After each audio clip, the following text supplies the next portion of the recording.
network, network, network. Let's talk about the word network. So, network is a noun, and it refers to a group of people or organizations that are connected by communication, trade, or other relationships. In common usage, we often hear phrases like professional network or social network, which means a group of people with shared interests or goals who interact and support each other. You might also use network in the sense of computer networks, where it refers to a system of connected computers that can communicate with each other. A special note about its usage is that network can be used as a verb too, meaning to form or establish these connections between people or organizations.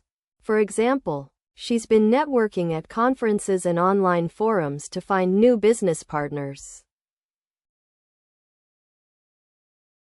Here are 3 practical examples of sentence usages for the word network, along with context.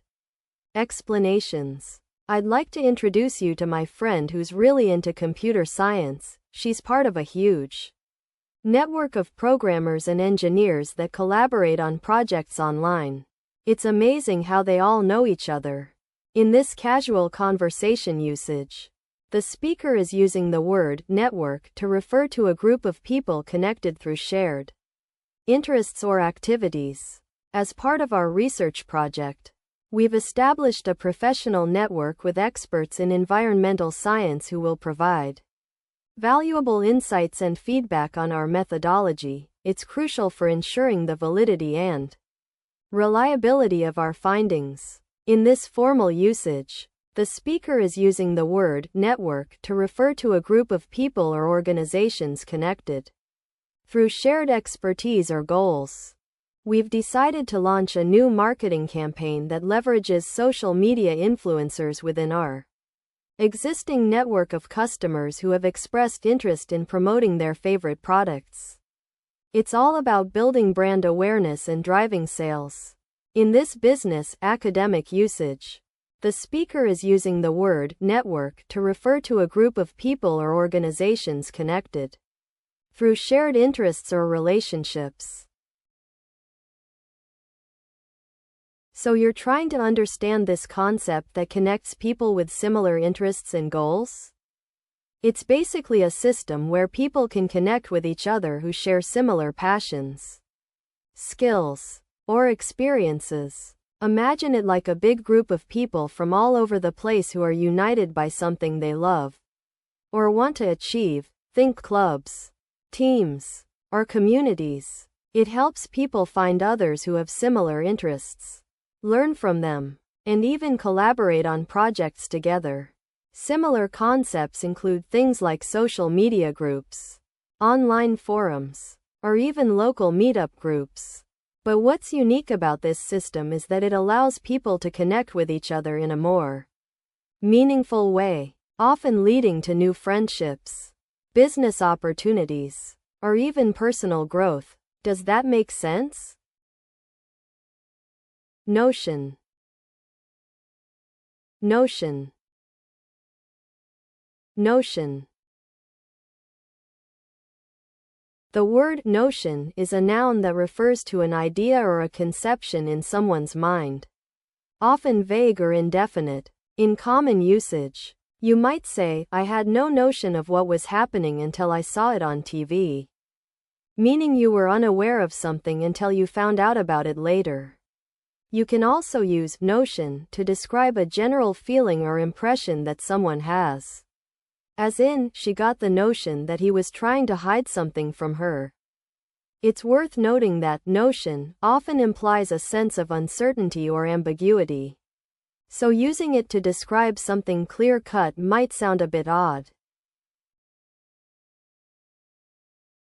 The professor's notion that the universe began with a single atom was met with skepticism by her colleagues in their weekly department meeting, where they discussed and debated various theories to inform their research grant proposals. In contrast, when chatting with friends over coffee, Emily mentioned that she had a notion that her new coworker might be the one who finally fixed the pesky copier on their floor, which was always jamming at inopportune moments.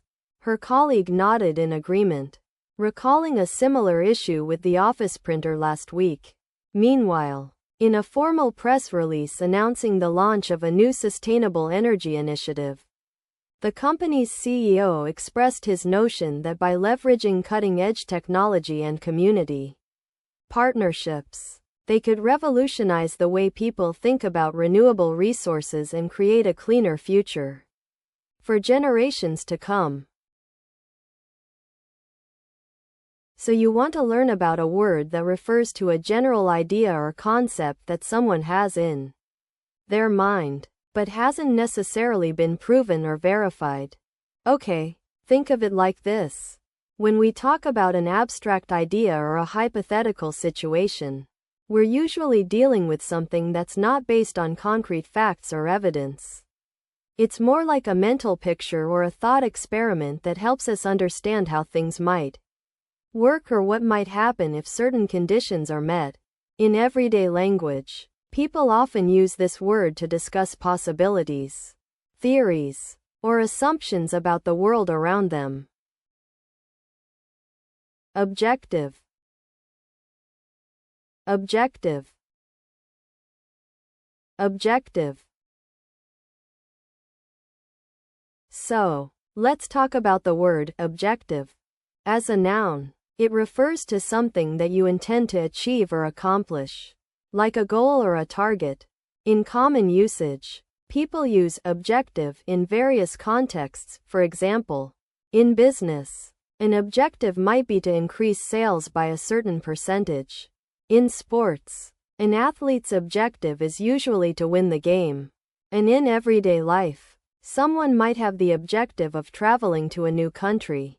What's interesting about this word is that it can sometimes imply a sense of detachment or impartiality. For instance, a news article might report on the facts without taking sides, aiming to present an objective view of the situation. This nuance makes objective a bit tricky to use correctly. But essentially, it just means trying to remain unbiased and focused on achieving what you set out to do. In a formal setting, such as a job interview or a professional conference, you might say, "My objective for this role is to leverage my skills and experience to contribute to the company's mission and values." This sentence shows how the word objective can be used in a context where precision and clarity are key. In casual conversation with a friend who's trying to figure out what they want to do after graduation, you might say, "My objective is just to have fun and travel for the next year before deciding on a career." This sentence highlights how the word objective can be used in an informal setting where the tone is relaxed and conversational. In business or academic contexts, such as writing a research paper or creating a business plan, you might say, "The objective of this study is to analyze the impact of climate change on global economies and provide recommendations for sustainable development." This sentence demonstrates how the word objective can be used in formal written communication where clarity and concision are essential. So, you're trying to get to know this concept that helps us stay focused on what we want to achieve, right? A key part of understanding it is recognizing its main characteristics.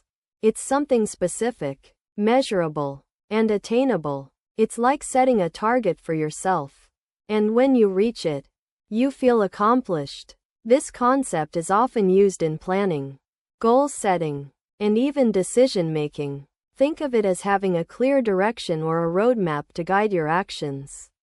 In some cases, people also use words like target or aim to describe this idea.